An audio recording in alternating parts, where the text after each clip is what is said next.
अस्सलामुअलैकुम स्टूडेंट्स। इस लेक्चर में हम रिव्यू करेंगे माइक्रो प्रोसेसर्स के बारे में। असेंबली लैंग्वेज को अंडरस्टैंड करने के लिए माइक्रो प्रोसेसर्स का बेसिक नॉलेज होना ज़रूरी है, जो कि हम ऑलरेडी कवर कर चुके हैं। इसमें नंबर सिस्टम हमने काफ़ी डिटेल में देखा।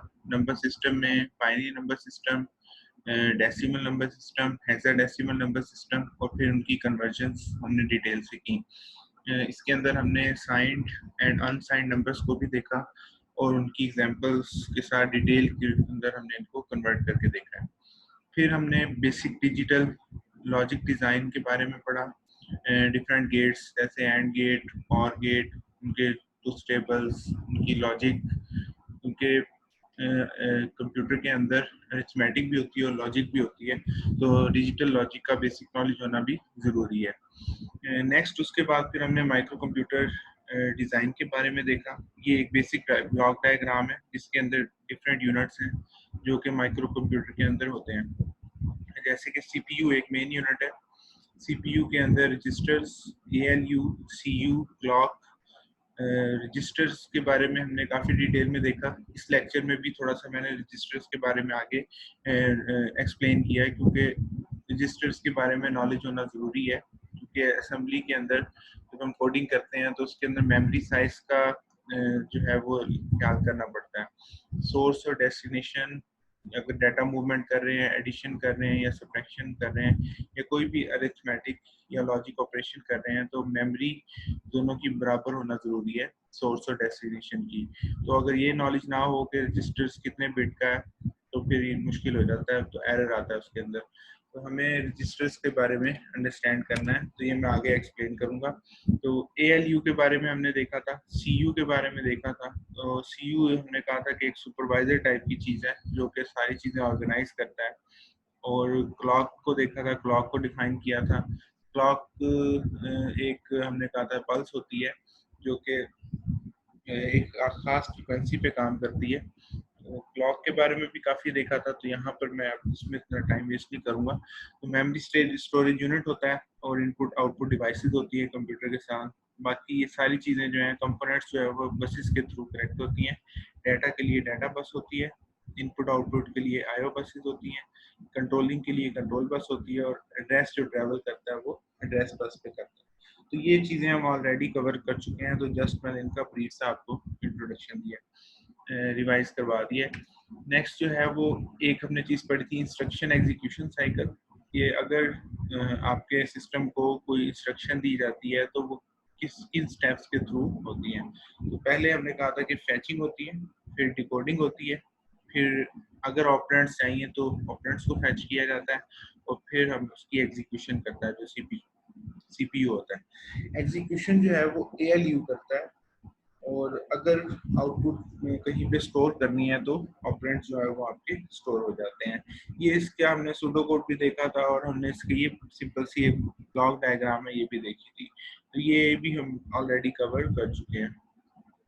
इसके बाद है रीडिंग फ्रॉम मेमोरी। रीडिंग जब भी की जाती है मेमोरी से तो एडवांस नहीं होती, ये भी एक सिंक्रोनाइज्ड किस्म का है, और ये सिंक्रोनाइज्ड प्रोसेस जो है ये क्लॉक के थ्रू होता है।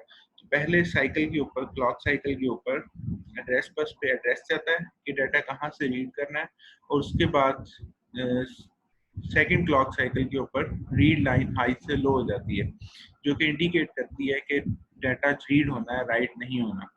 ये जो हाई टू लो ट्रांजिशन है, इसका मतलब ये है कि डाटा को रीड करना है। तो मेमोरी अंडरस्टैंड कर लेती है कि अब मेमोरी से डाटा को रीड करना है। उसके बाद डाटा बस पे इस दौरान में कोई चीज़ ट्रैवल नहीं होती। नेक्स्ट एक साइकिल एम्प्टी जाता है, और उसके बाद फिर डाटा बस के ऊपर डाटा जो है वो मिलना शुरू हो जाता है, और ये डाटा जब रिसीव करना है ये इंडिकेट किया जाता है रीड लाइन को दोबारा से लो करके हाई करके। तो सीपीयू फिर डाटा को रीड करने लग जाता है। जैसे ही रीड लाइन लो से हाई होती है तो उसको पता चल जाता है कि अब डाटा रेडी है, तो वो फिर डाटा को रीड करना शुरू कर देता है। तो ये भी ऑलरेडी हमने काफ़ी डिटेल में देखा। ये जो स्लाइड है ये बहुत इंपॉर्टेंट है, ये चीज़ें हमें पता होनी चाहिए, क्योंकि आगे ये हमने बहुत ज़्यादा यूज़ करनी है। ये है बेसिक रजिस्टर्स। तो हमारे पास 32 बिट के जनरल पर्पज रजिस्टर्स हैं। ये मैं यहाँ पे चीज़ क्लियर कर दूँ कि हम x86 प्रोसेसर के बारे में सारा कुछ पढ़ रहे हैं, तो ये सारी जो स्पेसिफिकेशन हैं वो इस प्रोसेसर के बारे में ही है। अगर प्रोसेसर चेंज हो जाएगा तो फिर ये सारी चीज़ें चेंज हो जाएंगी। तो बेसिकली हमारे पास EAX, EBX, ECX, EDX, EBP, ESP, ESI and EDI, ये मेरे पास 32 बिट जनरल पर्पस रजिस्टर्स हैं। जनरल पर्पस का रजिस्टर्स का मीनिंग ये है कि इनको हम डिफरेंट अपने पर्पसेस के लिए यूज कर सकते हैं। जैसे कि हमने डाटा को सेव करना हो तो EAX में रखा जा सकता है, ऐड करके कोई आउटपुट आई है उसको कहीं पे सेव करना चाहें तो इन रजिस्टर्स को हम यूज कर सकते हैं। इसके बाद ई फ्लैग्स है, EIP है, ई फ्लैग्स, और इनको मैं दोबारा एक्सप्लेन करूंगा आगे जाके डिटेल में। EIP आपका इंस्ट्रक्शन पॉइंटर है। ये भी हमने स्टार्ट में देखा था कि जब कोई इंस्ट्रक्शन एग्जीक्यूट होनी होती है तो उसका एड्रेस जो है वो EIP में होता है। मतलब एक इंस्ट्रक्शन कौन सी एग्जीक्यूट करनी है कंप्यूटर में, वो EIP में उसका एड्रेस होगा। जब वो इंस्ट्रक्शन एग्जीक्यूट हो जाएगी तो नेक्स्ट इंस्ट्रक्शन का जो एड्रेस होगा वो फिर इस EIP में अपडेट हो जाएगा। तो इसी तरह से एड्रेस अपडेट होते जाएंगे और नेक्स्ट इंस्ट्रक्शंस जो हैं वो एग्जीक्यूट होती जाएंगी। ये हमारे पास नेक्स्ट जो है 16 बिट सेगमेंट रजिस्टर्स हैं, CS, SS, DS, ES, FS and GS। ये सेगमेंट्स के लिए यूज होते हैं, तो इनका कोई जनरल पर्पस नहीं है, तो आपको ज्यादातर ये कोडिंग में शायद नजर ना आए। आगे चलते हैं। नेक्स्ट स्लाइड के अंदर ये एक्सप्लेन किया गया है कि हम कैसे रजिस्टर्स को एक्सेस कर सकते हैं डिफरेंट उनके मेमोरी लेवल्स के ऊपर। फॉर एग्जांपल मेरे पास एक EAX रजिस्टर है फॉर एग्जांपल, जो कि 32 बिट का है। अगर मैं उसका 16 बिट का पोर्शन एक्सेस करना चाहता हूँ तो मैं AX के नाम से उसको बुलाऊंगा, और अगर मैं उसका 8 बिट के दो को एक्सेस करना चाहता हूँ तो मैं AH एंड AL यूज करूंगा। AH 8 बिट का होगा, AL भी 8 बिट का होगा। AH मींस हाई एंड और L मींस लोअर। तो ये हमने इस तरह से इन रजिस्टर्स को हम एक्सेस कर सकते हैं। लेकिन एक चीज यहाँ पे गौर करने की है कि AX कोई अलग से रजिस्टर नहीं है। AX is part of EAX, इसी तरह से AH and AL is part of EAX and AX। तो ये इसका पार्ट है, ये अलग से नहीं है। अगर मैं AX को अपडेट करूंगा तो लेट्स से मैं सारे वन सेव कर देता हूँ 16 बिट के अंदर, AX के अंदर। AX is equal to let's say मैं 111 कर देता हूँ, 16 बिट्स कर देता हूँ। तो मेरा जो टोटल EAX होगा जब मैं उसको देखूंगा तो उसके एंड वाले जो 16 बिट्स हैं उनमें 1 सेव होगा। तो ये बेसिकली एक ही चीज है, लेकिन हम इसके डिफरेंट पोर्शंस को मेमोरी की बेस के ऊपर एक्सेस कर सकते हैं। इसी तरह से EBX, ECX एंड EDX, ये भी हम इस तरह से कर सकते हैं।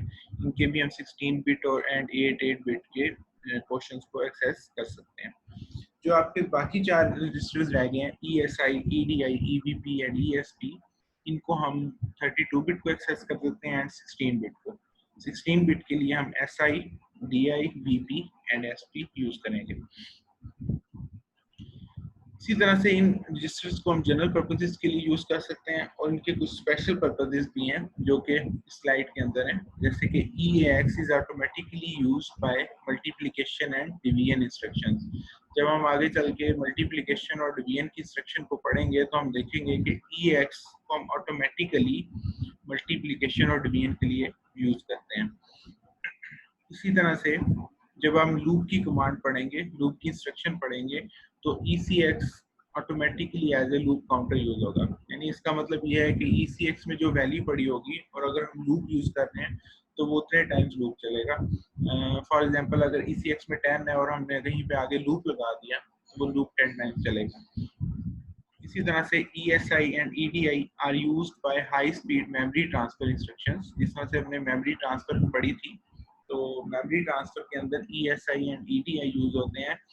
ESI means extended source index and EDI means extended destination registers. तो सोर्स और डेस्टिनेशन की जो लोकेशंस हैं, एड्रेसेस हैं, वो बेसिकली ESI एंड EDI में सेव होते हैं ड्यूरिंग memory transfer.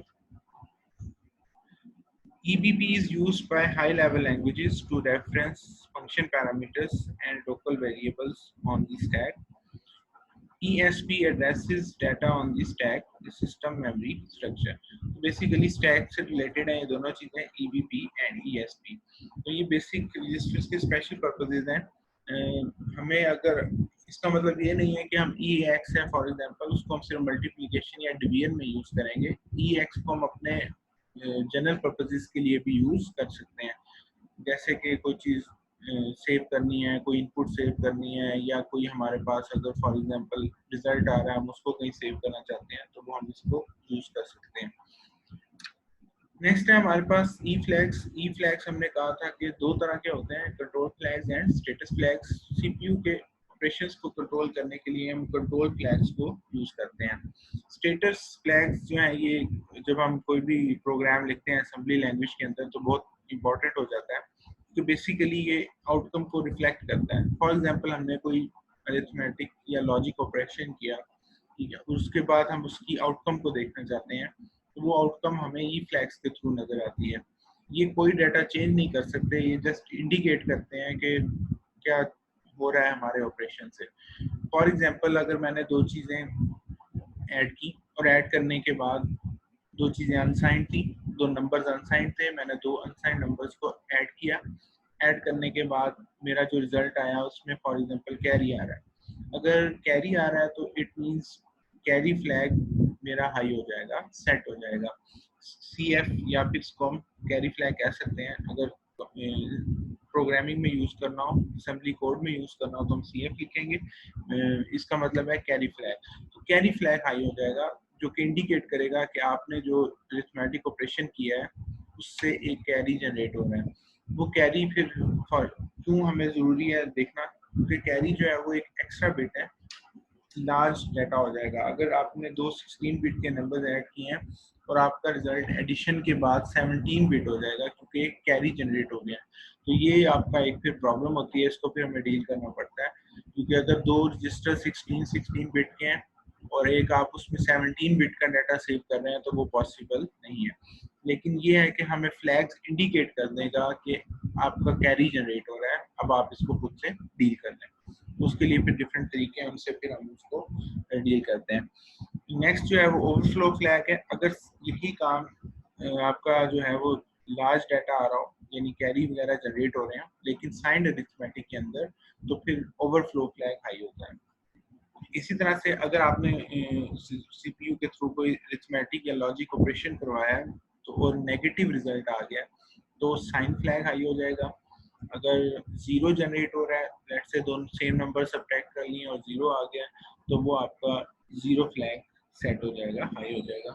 इसी तरह से ऑक्सिलरी कैरी आपका तब सेट होता है जब आप अरिथमेटिक ऑपरेशन करते हैं और तीसरी और चौथी बिट में कैरी जनरेट होता है। मतलब इसका यह है कि अगर 8 बिट का ऑपरेंड है और आपने उनको उस पर कोई ऑपरेशन अप्लाई किया, अरिथमेटिक ऑपरेशन जैसे एडिशन या सब्ट्रैक्शन, और तीसरी और चौथी बिट के दरमियान अगर आपके उस ऑपरेशन से कैरी जनरेट हो रहा है तो ऑक्सिलरी कैरी हाई हो जाएगा। इसी तरह से पैरिटी फ्लैग है। पैरिटी फ्लैग जो है वो आपका हाई तब होता है जब आपका इवन नंबर ऑफ वंस होते हैं। आपके डाटा के अंदर अगर इवन नंबर ऑफ वंस हैं तो पैरिटी फ्लैग हाई होगा, अदरवाइज पैरिटी फ्लैग जीरो हो जाता है। इसकी ये रीजन है कि पैरिटी के थ्रू हम डाटा को चेक कर सकते हैं कि डाटा ठीक है कि नहीं। फॉर एग्जांपल अगर एक डाटा में इवन नंबर ऑफ वंस हैं, फॉर एग्जांपल 8 बिट के डाटा में 4 वंस हैं, तो इट मींस कि इसमें इवन नंबर ऑफ वंस हैं, 4 इज इवन नंबर।